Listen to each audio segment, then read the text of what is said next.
કેમ છો મિત્રો? મજામાં? તો મિત્રો આજે સ્વાધ્યાય 1.2 નો પ્રશ્ન નંબર 3 આપણે સમજીશું. તો પ્રશ્ન નંબર 3 શું છે?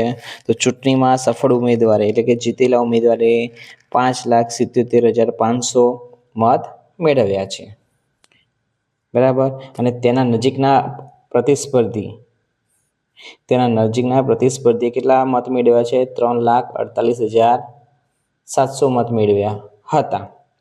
હવે સફળ ઉમેદવારે કેટલા મતોની સરસાઈથી ચૂંટણી જીતી, એટલે કે સફળ જે ઉમેદવાર જીત્યો છે એને કેટલા વધારે મત મળ્યા. સરસાઈ એટલે કેટલા વધારે મત મળ્યા હારેલા ઉમેદવારથી, એ શોધવાનું છે. તો કેટલા વધારે મત મેળવ્યા સફળ ઉમેદવારે એ શોધવું હોય તો આપણે શું કરવું પડે? બાદબાકી કરવું પડે. કેટલા વધારે છે, કેટલા વધારે કેટલા ઓછા આવે તો આપણે શું કરવું પડે? એના માટે બાદબાકી. ચલો તો મિત્રો જોઈએ.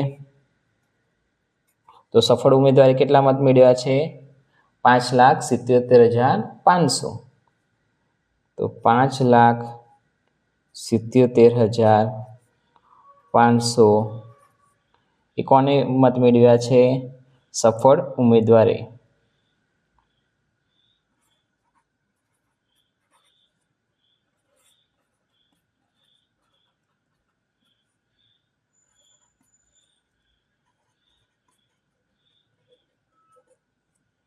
ચલો પછી એના નજીકના પ્રતિસ્પર્ધી, તો એને કેટલા મત મળ્યા છે? 3,48,700.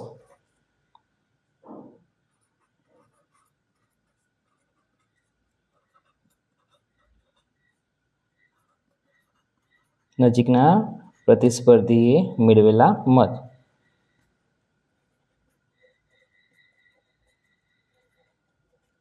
તો હવે કેટલા વધારે મત મેળવ્યા છે સફળ ઉમેદવારે શોધવાનું છે, બરાબર.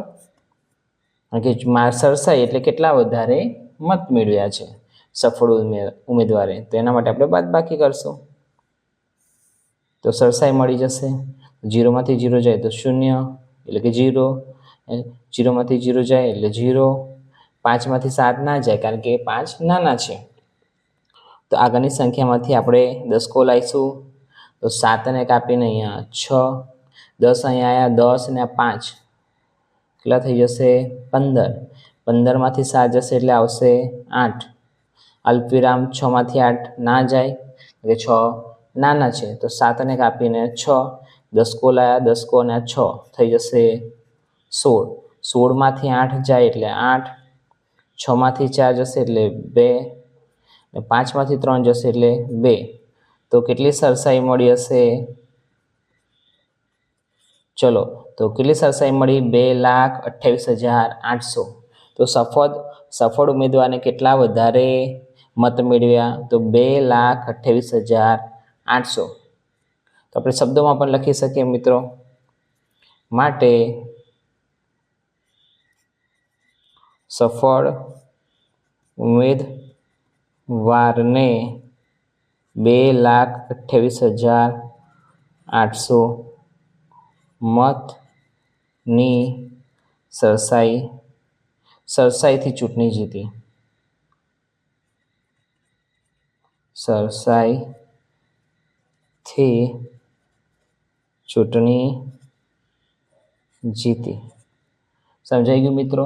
મિત્રો એક વસ્તુ યાદ રાખવાની કે જ્યારે પણ આપણે કેટલા વધારે કેટલા ઓછા એવા શબ્દો આવે, તો અહીંયા આપ્યું છે કેટલા શબ્દો, ત્યારે હંમેશા બાદબાકી કરવાની. મિત્રો મારો વિડીયો ગમ્યો હોય તો લાઈક કરજો અને સબસ્ક્રાઈબ કરજો.